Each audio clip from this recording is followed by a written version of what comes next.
Hello everyone, welcome back to the XFL Fan Zone. Spring football fans, XFL fans, welcome. It's good to see you again. It's good to have some XFL news because the XFL PR department is about as good as the Freedom Football League.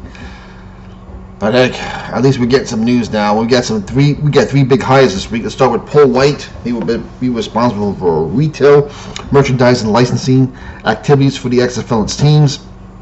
He'll be managing the team apparel partners and other categories and new retail categories.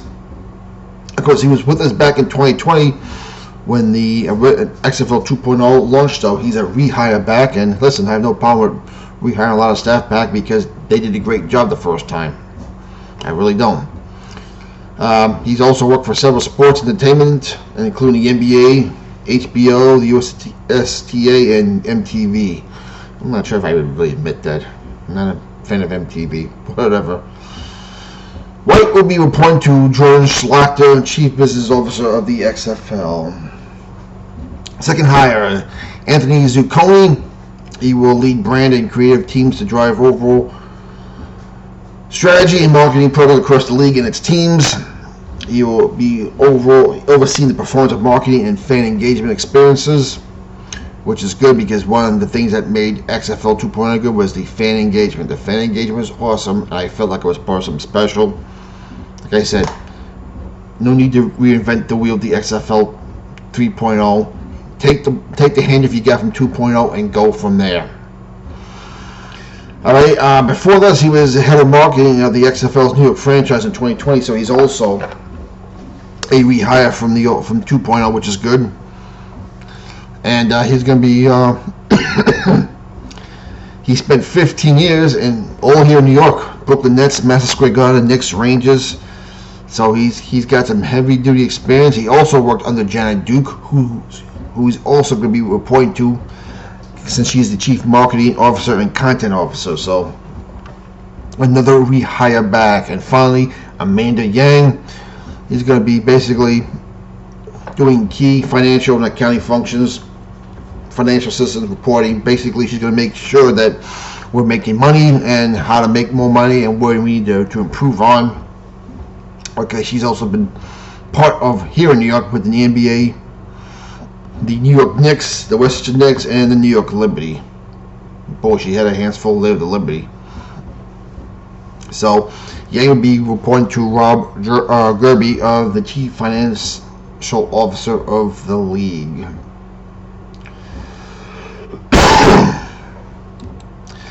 Now let's get to real big news here. That's what I want to talk about is the Reggie Barlow resigned as the Trojans football coach at Virginia State University, and supposedly coming to the XFL as coach and GM, and supposedly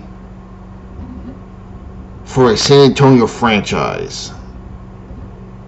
The XFL has not confirmed anything. We not heard anything. We not heard anything from Mayor Ron Nuremberg or the Alamo Dome officials.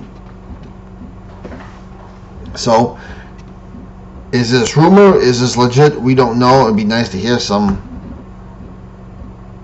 It'd also be nice to hear where we're going to be playing, but let's just speculate for a moment. I mean, first of all, was had a good record, 34-16 at Virginia State University. And before that, he was coach of Alabama State. After being the interim coach, and he played 8 seasons in the NFL, 5 for the Jaguars. He played 1 with Tampa on that Super Bowl winning team in 2003, and a year with the old Oakland Raiders.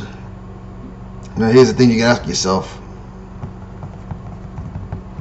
is San Antonio going to be part of an expanded league, or is it going to be one of the 8 teams?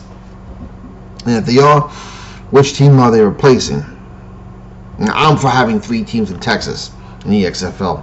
Texas is probably the biggest football state in the country. You can make that Ohio and maybe Western Pennsylvania as the top 3 spots. Just my opinion. You also said something about Florida. Regardless, are they going to relocate the Houston Roughnecks because of the gamblers to San Antonio? And if they did, would they keep the name Roughnecks in the uniforms? Because I love them silver helmets. I love that logo. I love them uniforms. It'd be heartbreaking to see Houston lose that franchise. And I think two teams in that state can't work, since even though there's going to be an overlap, they're virtually going to be playing most of the season without the other team in the way. Or will they move the Dallas Renegades over to San Antonio? Now, the Renegades name would seem to fit more appropriately with the city of San Antonio more than the Roughnecks. Now, if you live in Texas or San Antonio, and you think I'm wrong, please tell me. I'm just giving my opinion here. Or is it going to be part of an expanded 10-team league for the XFL, or a 12-team league? We don't know. This is the announcement we've all been waiting for. We want to know, as we're now 11 months away from kickoff, and we still don't know nothing about where XFL's going to be playing. We have no coaches, other maybe than Reggie Barlow is a confirmed signing. We don't know yet. So, anyway, what do you think? Personally, if I was going to relocate a team, I'd move them out of Los Angeles and San Antonio. I'm sorry, I know the TV people want big markets. LA is a big market, the second biggest market, but it has failed as a football city in my eyes. Whereas the old Rams and Raiders, UCLA, USC, which doesn't draw very well, the current San Diego Chargers don't draw well, and the Rams have done well because since they've been back in LA, they've had good seasons, so they're drawing well, but they get too many opposing teams' fans in their building. And you saw that during the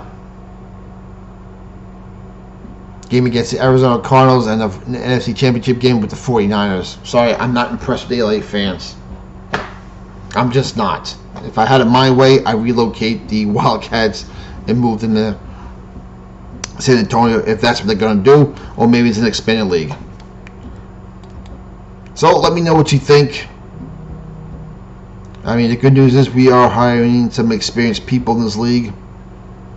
That's one thing we can say about Denny Garcia, Redbird, and The Rock. They're hiring very experienced people to run this league, and they're hiring a lot of the old rehires from XFL 2.0, which should make us happy because we love the way XFL 2.0 did things. I've been saying, no need to reinvent the wheel with XFL 3.0. Take the handoff that Oliver Luck and Vince McMahon gave you and continue from there. Anyway, football fans, we're 34 days away from the USFL kickoff. I'm not going to get too much into the players. It's safe to say we're going to see the players we saw in the AAF and the XFL in this league. Although they seem to be going an under 30 league for the most part. They don't want any career guys like Josh Johnson or Luis Perez in the league, it seems like. I don't know. We'll see. I'm excited. Like I said, I'm not going to buy any gear for the USFL. I'm not going to buy any gear. Because if they don't play in their respective cities next year, I'm going to tune off. I cannot root for my New Jersey Generals playing every game in Alabama.